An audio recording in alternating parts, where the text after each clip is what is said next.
Liquefaction of gases, gases को liquid form में convert करना बड़ा ही इंपॉर्टेंट फिनोमेना है। और इस चीज की एप्लीकेशन हम अपनी रोजमर्रा जिंदगी में भी देख सकते हैं, जैसे कि एलपीजी, लिक्विफाइड पेट्रोलियम गैस। इसका नेम आपने सुना होगा, आप अपने व्हीकल्स में पेट्रोल के तौर पे यूज करते हैं, इसको डलवाते हैं। और इसी तरीके से ये गैसेस हैं, नेचुरल गैसेस हैं, जिनको लिक्विफाई किया जाता है और फिर आपकी कंबशन के लिए आपकी व्हीकल्स में इसको यूज किया जाता है। अब ये लिक्विफेक्शन गैसेस की कैसे होगी, क्या इंपॉर्टेंट पैरामीटर्स हैं इसके लिए, इसको देखते हैं।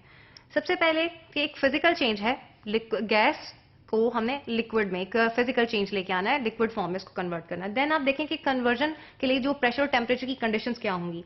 Conversion of gas in liquid requires high pressure and low temperature.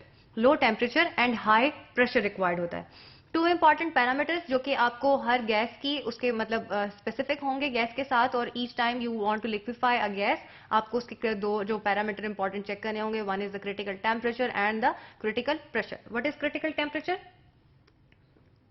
The highest temperature at which a substance can exist as a liquid, it is called critical temperature.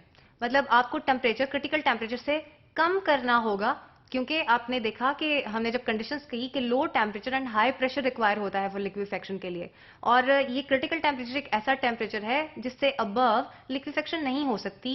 Gas maximum time तक अपनी physical state जो है, gaseous form जो है, उसको persist कर सकती है, उसको रख सकती है। अगर लिक्विफेक्शन करानी है तो हमें जो टेम्परेचर है वो लो कराना पड़ेगा गैस के क्रिटिकल टेम्परेचर से। और इसी क्रिटिकल टेम्परेचर के कॉरेस्पॉन्डिंग देखें, प्रेशर की जो प्रेशर और टेम्परेचर दोनों कंडीशंस हैं, और इनको एडजस्ट करके लिक्विफेक्शन जो है ना वो कराई जाती है।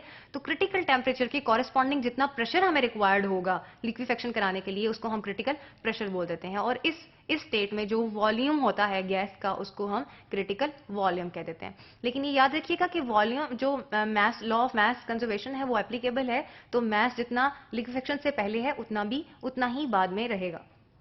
क्रिटिकल टेम्परेचर की एग्जांपल है कि कार्बन डाइऑक्साइड का यहाँ पे दिया गया है critical temperature which is 304 kelvin या 31 डिग्री सेंटीग्रेड कह सकते हैं। आप देखिए 31 degree centigrade is the critical temperature. Of course you have to reduce the temperature to bring about the liquefaction of carbon dioxide.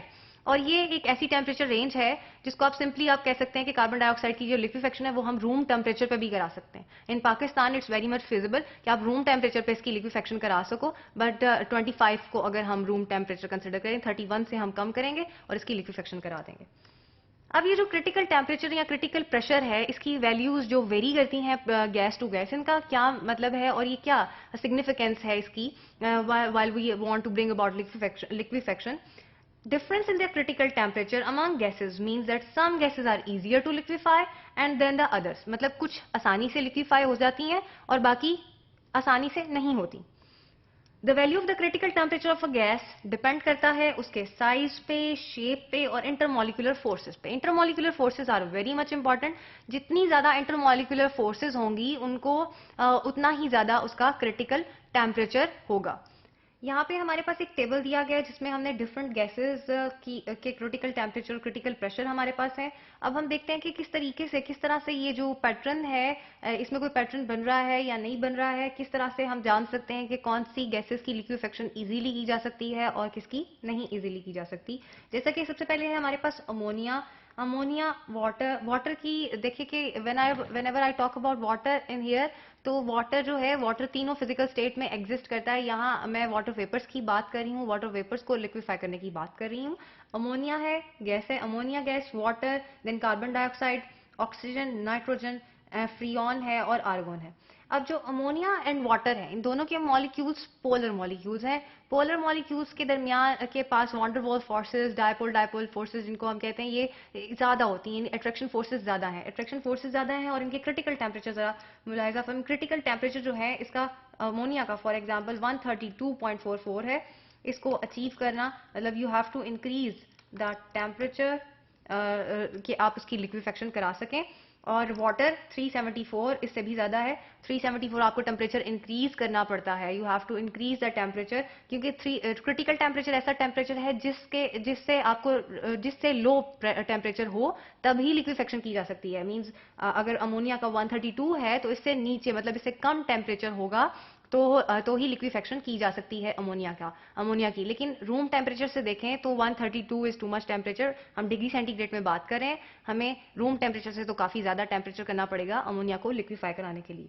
Carbon dioxide का हम पहले भी डिस्कस कर चुके हैं। कार्बन डाइऑक्साइड का जो क्रिटिकल टेम्परेचर है दैट इज 31.14, यानी कि रूम टेम्परेचर पर भी इजीली कार्बन डाइऑक्साइड को लिक्विफाई किया जा सकता है। इसी तरह से ऑक्सीजन, नाइट्रोजन, फ्रीऑन, आर्गोन, ये सब की सब non polar, even carbon dioxide is also a non polar gas, सब नॉन पोलर गैसेज हैं।